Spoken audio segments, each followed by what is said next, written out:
By the claps. Clap lang. Snap. Okay. So, 20 points. welcome back. Welcome to our podcast. So, this is our first time doing a podcast, so that's why we're very nervous. Are we nervous? Yes. Very much. Not really. Wow, not really. Anyway, Wow, sana all. so welcome to our podcast. This is a no-title podcast because this is our first time, and today, here with me, I am Yanni. Here with me are some beautiful ladies, Ali, Marian, and Camille. So today we're just gonna be discussing about medical ethics. The reason for this is it's a project. Majority Yes. is No it's other a point. project. So it's a project of ours, and it's also a good topic to deal with since medical ethics is also really uh, essential, diba? In our field, since we're medical students and soon to be medical professionals, and medical ethics has been part of regulating the standard of care. So, what I wanna discuss here is basically uh, towards the recent calamities that we have gone through. If you didn't know, Philippines has been going through some calamities such as earthquakes, typhoons, and recently a super typhoon. So there are some medical issues that I want to discuss, and hopefully you guys can answer. Okay? Okay. Sounds good? Yeah. Okay. So Yeah. let's start. So with me is a laptop. Let me just switch to my questions. So first off, medical professionals has a sense of duty, right? Yeah, we do. So majority of us has a dilemma between choosing our lives before our patients. So that those lives include our families, and ha- towards calamities, when does or do you think that medical professionals should put our lives first before our patients, or should the patients, or is it ethically approved to refuse such treatment or such duty? Let's start first with Marian. For me, the choice between duty and yourself, self-care, and it's not it's not really a choice for me. When you choose this profession, when you decide to go into medicine, it becomes your identity. It becomes who you are. So whatever sacrifices you make along the way, it becomes part of who you are. So any anything that you make from that, I do not consider it a negative or anything that takes away from the decision that I made. So I don't think it is a choice. The duty itself, the profession itself, is my way of self-care, my way of taking my identity. So basically, you're saying that who you are in a medical profession is who you are personally. Yes. Uh, but the danger side, don't you actually risk In- for the danger side? You mean during calamities? Yeah. During calamities, considering that we haven't been on that situation yet, I can't really say what I would do, but at this point I think I won't consider it a sacrifice. As you already said, it's part of who I am. It's like an instinct to help. So it's never really a sacrifice. It's the duty. It's me.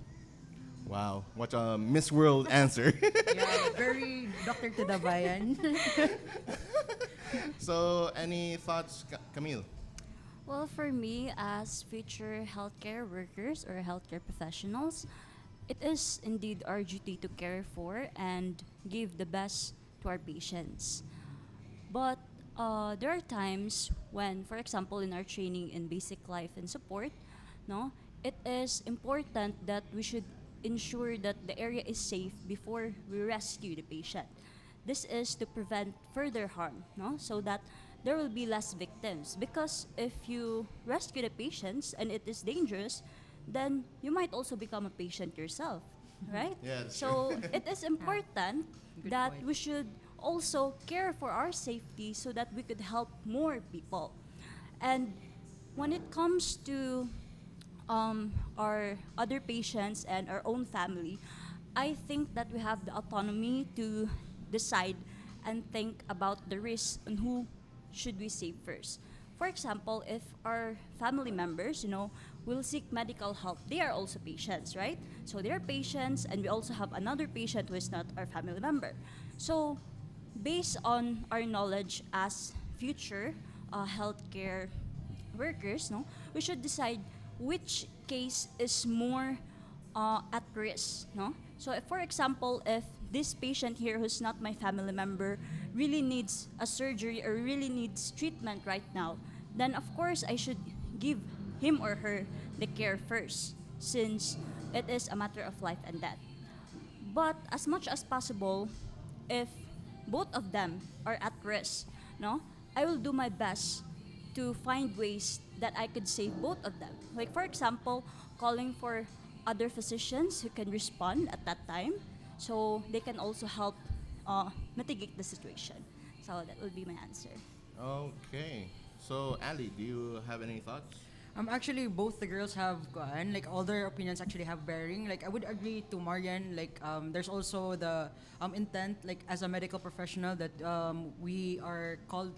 We are actually. This is actually a calling. Like, we really have to, like, not in a sense like we're obliged to, but like, there's a, how do you call this? Like a inner sense, like, to like help people, like an innate feeling to like actually give service to the people. Like basically nature. Yeah, Yeah. there's that. And then I would also agree with Cams, like what she said, that there's also another factor to consider, which is our own safety. Because of course, how can you respond to that particular situation if you yourself is not safe, or like but there's also another thing to consider is like the situation itself. Let's say you're there to like respond. Like for example, you yourself is in the situation wherein makatra man ano? I'm sorry. Or we can leave it in. That's funny. Anyway, Okay, so like for example, you yourself is actually hit by the calamity too. So let's say, if you're from, hindi man good like to make an example, siguro, ikaw man. you can make an example. Yeah, sure. Sige, ngayon na ako na generalize. So let's say you were also hit by the calamity, and you yourself is in that situation. How can you respond if you yourself is in the Do you have to take that? tubagan na lang sa number yan. Okay. You were Sorry guys. 10 points para kay Marian, kuya. So you were saying about the calamities regarding towards your safety. Yeah, towards your safety. Of course, it's a priority to like kanang to ensure that you are safe to before responding. Because like, how can you save someone when you yourself need saving too? So there's that. But Yeah. wala siguro good daw. Also, Nakuha naman good nila just. Okay. I want to add Yeah. a story that we're very familiar with: the frog and the scorpion. Oh yeah, sure. The scorpion would like to cross the river, but he can't. So there's a frog who can swim across the river. So the scorpion asked for the frog's help. Yeah. At this example, let's consider the frog. We have an instinct to help. Even when we know the risk, the scorpion can sting. who is the scorpion in this story? The calamities? The scorpion. The calamities. The risk of the profession. Oh, Yeah, okay. it comes with that. Yeah, So I agree. basically, it's in the innate sense that we want to help, but Even with the risk. Yeah. even with the risk of being stung by the scorpion Yeah. in the river, so it is basically It's the our nature instinct. or instinct Yeah. to actually just continue helping, right? Exactly. Okay, that's pretty much it, right? Got any thoughts? Any more thoughts? I think. So good. So let's move on to the second question. So our second question Let me get it out because I did not memorize. I did not memorize the questions. Anyway, okay, here. With regards to calamities, there are certain situations that we medical professionals, I'm a medical professional, and I have actually like seen this in action, and I've done this in action, that we tend to go out of our scope on our responsibilities. So, do you think that going out of our scope is ethically okay, or is that ethically correct during scenarios of calamities?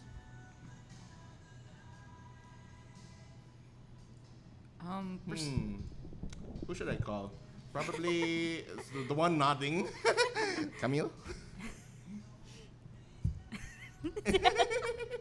Katubag ko. Oh, yeah, yeah, sure, Ali. Ikat lang niya ang kuan. Like, pwede ikat sa pwede mag-tissues ako. Sige, go, sige. You can go. Yeah, continue. I think there's an innate like di naman sad kuan. Wait, ako sa ikuan ikaw na arrange. Internalize. Okay. Your range of Give it thoughts. time. That's the question too. Basically, it's Ako, wala mo question 3. Sige lang, okay ra naman. Ay, Kuan okay ra man na. na. anyway. Basically, question 3, question 2. Let's just Sorry, roll sorry. with it. Sorry. Anyway, a podcast is basically being natural, right? Yeah. So let's show our natural selves. Okay. So I'm not perfect. You can see I'm not perfect. I have a guide here. So I don't mind. I don't mind, basically. So any thoughts regarding the question? Again, the question is, should the medical professionals go out of their scope and responsibilities because of the calamity, taking responsibility of other things other than their own scope? Ali? Yeah, actually, there's a thing about medical professionals. Like, we tend to go out of our way to like just help people. However, we should also consider like, does it do more harm or does it give benefit? So there's that to consider. But in a sense that we're in the state of calamity, no. I think if you're capable of helping, then you should. But if the benefit outweighs the risk, then you can do it. But if not, then probably leave it as is. As is. Okay. You have a point, actually. Since if I'm not capable, Yeah. why should I help in that sense? Or why should I help to do if it might cause more harm, right? Yeah. So, any things to rebuttal? Any rebuttals or any thoughts, Camille? Well, I think I also agree with Ali that helping, if it is beyond your limit, will do more harm than good. So, for the best of the future patients, I think that we should only help if we are capable of helping. No, let us not let our pride go beyond of us, because That's true. yeah, Agree. because maybe you want to do it to have recognition or something, but if it is beyond your capability, the life of the patient matters more. That's the primary goal. Okay, I think that's all. Marian? For me, the question is very general. Can you define what you mean by going beyond our own scope? Okay. So, as a physical therapist, I've gone through medical missions. I know my first aids. I know my emergency protocols. So I'm under my scope. How about those who are not as trained as me? Ah. So do they have the right to do what you do? Not That's really a- do what I do, but do they have the right to go out of their own scope to help a person really in need? Okay. On our shoes, as what both of them said, we know what we know, but we don't know what we don't know. Okay. So, staying within your limits will make sure that you do not make mistake. But in this profession, mistakes are normal. And if you don't go beyond that scope, you cannot actually, if you do not go beyond that scope, You can't actually find out what would the outcome be. yeah, as what he said and she said, and if you do not, as going back to the first question, it's a nature to go and help. For example, at our stage, we're still medical student. We cannot really do first aid that well. We cannot really help. For example, there's an accident in the road. Yeah. You cannot actually, you do not actually know what to do. But it's an instinct to run there and help. Okay. That's go. But when you get there and you assess the situation, you can actually do. Let me revisit lang, organize Okay. my thoughts. Okay. When you go to the situation at the accident, you go there not knowing what happened. You go there not knowing what you will do. Yeah. True. But That's you true. have to go beyond what is safe for you to know if you can help. When you get there, you assess the situation, and then you can ask for help. You can do first aid. You can stop the bleeding if there is. You can call, not help. 911. You can call the ambulance, the police, whoever can be there. But going back to my point, you cannot help if you not go beyond your scope. Okay. So basically what I understood there, know your capabilities, and because if you didn't have any knowledge, at least you're doing some help by calling for ambulance, right? Yeah. Calling for ambulance, assessing the situation, knowing your capabilities, as what everyone has said, it really gives an impact still to the situation, even in calamities. So I think that you guys are right, knowing when to help and knowing when to step back a little and doing at least the bare minimum, right? That's still helping. You guys agree? Yeah. Yeah. Okay. So, for our third question, let me again look at my. Where is it? Oh no, it's lost.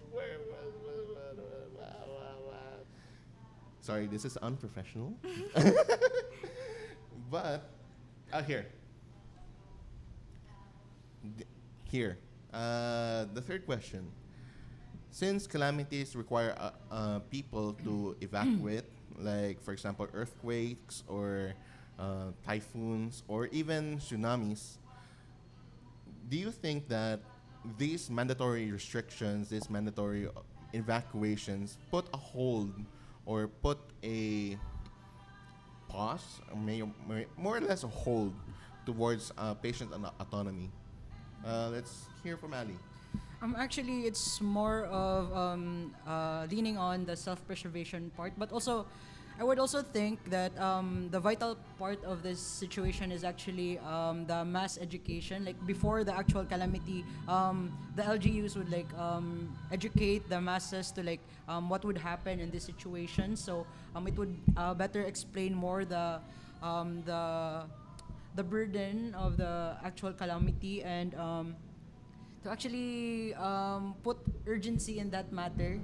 Kaya I really think people would react the way they want to, because for example, if you were given and you were, wait, let me regroup.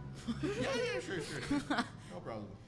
So if you consider, it's not really an invasion of autonomy, no? Kaya it's practically a common sense, to. That's what you said, self-preservation. Yeah, self-preservation. Because if you know that the calamity would be this bad, and you have the option to evacuate, then you can. But if you're just gonna masin ma-cancel ko ano na podcast niya. No canceling.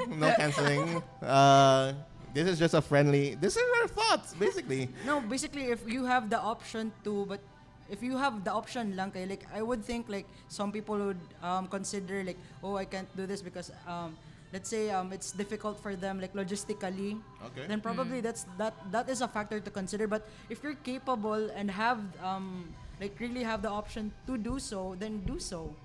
Oh, okay. Okay.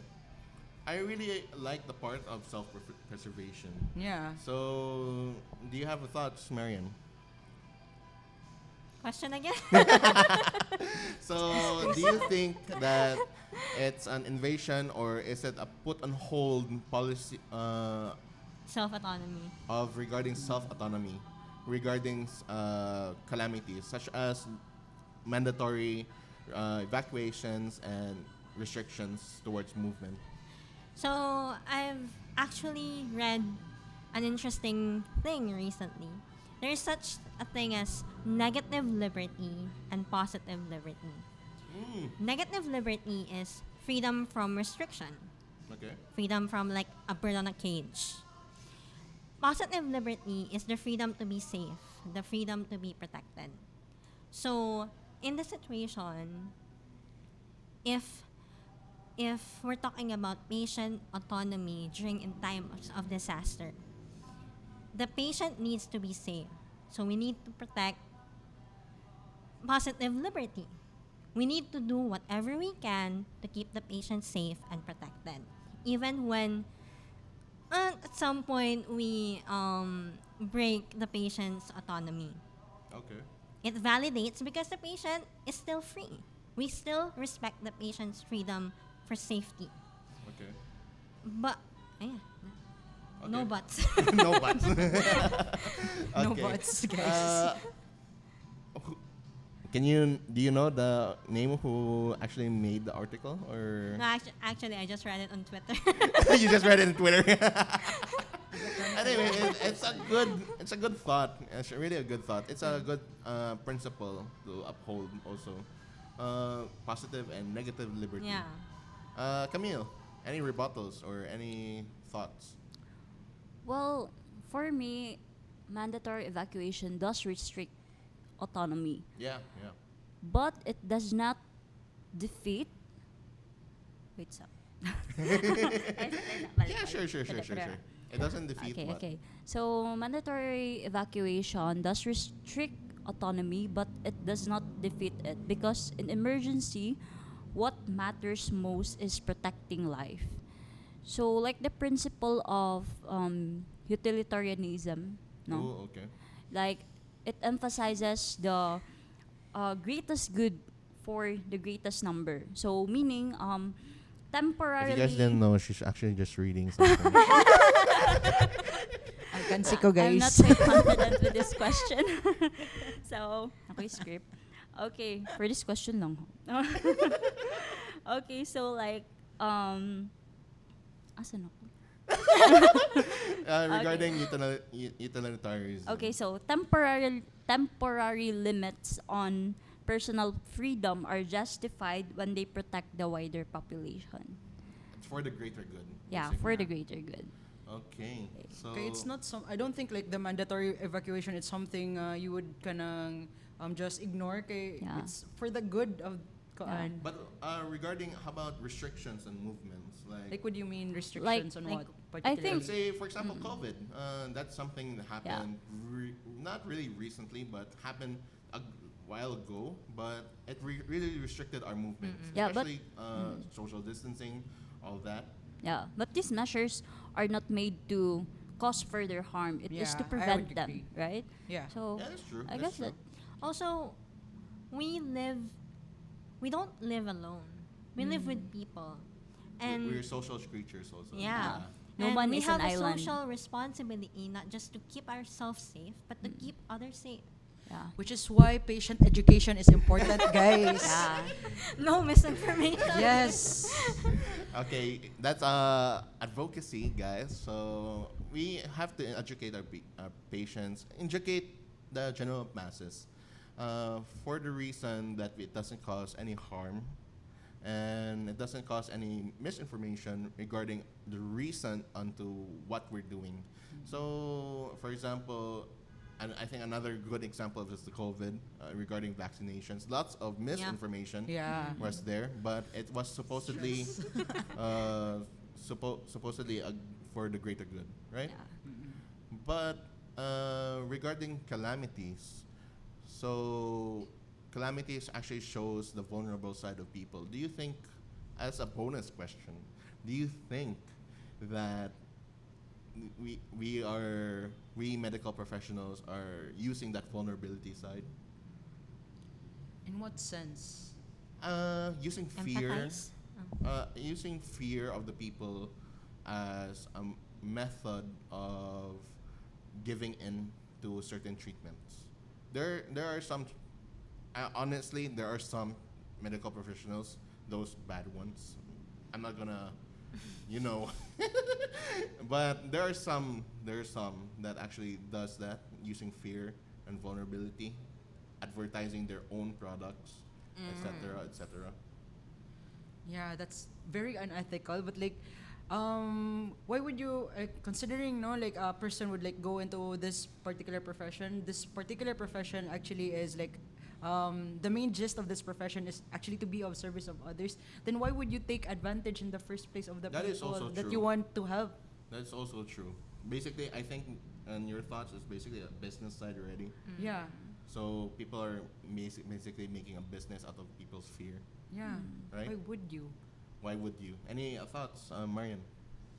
Besides, we went into this profession not to get more money. Because really, if we're here for the money, medical school alone is so expensive. So we shouldn't be, as you said, we shouldn't be promoting products just to get more money. We're here to promote patient safety. We're here to help patients take care of themselves, to heal. We're here to heal. Okay. Any thoughts to rebuttal or thoughts at What all? I think, like for example, diba, in COVID, I don't think that the private or the the healthcare can actually endorse their product in times of that uh, in that situation. Why? Because it is the government who's overseeing, because this is a crisis, right? There's a calamity happening. So they will conduct research, they will mandate the operations. So I don't think that such people will have The the liberty to do yeah this. the liberty But I to would think there are also some outliers. Like some people will Yeah. like make a market for it, but those people have a special place in hell, I would say. That's a good point. That's a good point. Front seat. Front seat in Yeah. hell. But really, these people are really just bad. It's just a. I think we can all agree here. Yeah. These people are just really bad, and using people's fears is not a good way to endorse their products nor advertise any misinformation that they want, so that they can get more patients or get more recognition towards their duties or responsibilities or whatever they want to do. So, with that, any final thoughts, Camille? With what we all transpired today. Well, this made me realize how important medical ethics is, because it is what guides us into becoming a good physicians in the future. And I'm quite happy that we're talking about these cases, since in the future, as future healthcare professionals, it is important that we have uh, knowledge about this type of situation, so that we will know how we should act in the future. Oh, that's a So, good point. yeah. Yeah. Ali? Medicine is actually like a profession not only wait, ako na i-group again. Okay, go I-cut ahead. po ni G. Or do I cut this? Yes, or cut this, Gianni. Medicine isn't actually like all books and theories. There's also a heart to it. It's an art, not just a science. As what Yeah. a certain school says, I won't say that na lang. But, you know, a heart. Para sa bayan. Marian?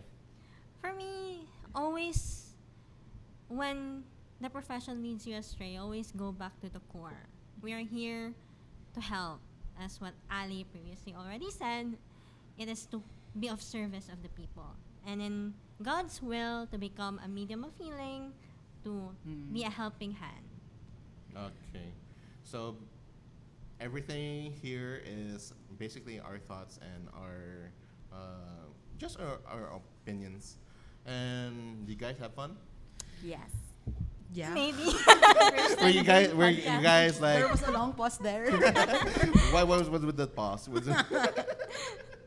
But I hope you guys enjoyed the coffees right here on our table. Sponsored by Sponsor. Boss Coffee. It's not sponsored. I am not sponsored by Bose Coffee. But if you are in the area and get, please go to placement Bose. talaga. They Subscribe make to our great- vlog. They make good coffee. Bose Coffee makes good coffee. Anyway, I do not have a way to end videos. If Dapat na mo. Mabuto na no, rin. because every time I end a video, I just basically have I just go high pitch and say bye. Anyway, Mic drop. that is expensive mic. Naguba ang naw ni Gianni. If you didn't see that. Okay, so if you guys like the video, please subscribe. We're If putting you- it out there. Oh, I'm not allowed to place it on YouTube. Guys, allow me. Mashay ko. Okay. Shy ka. Pero Ma-cancel si if I Ali. do place it on the YouTube, if you like the video, please subscribe. Share to your friends and family if you think so. And as always, I hope you enjoyed. Bye. So that's how I end my videos. Wow. Anyway.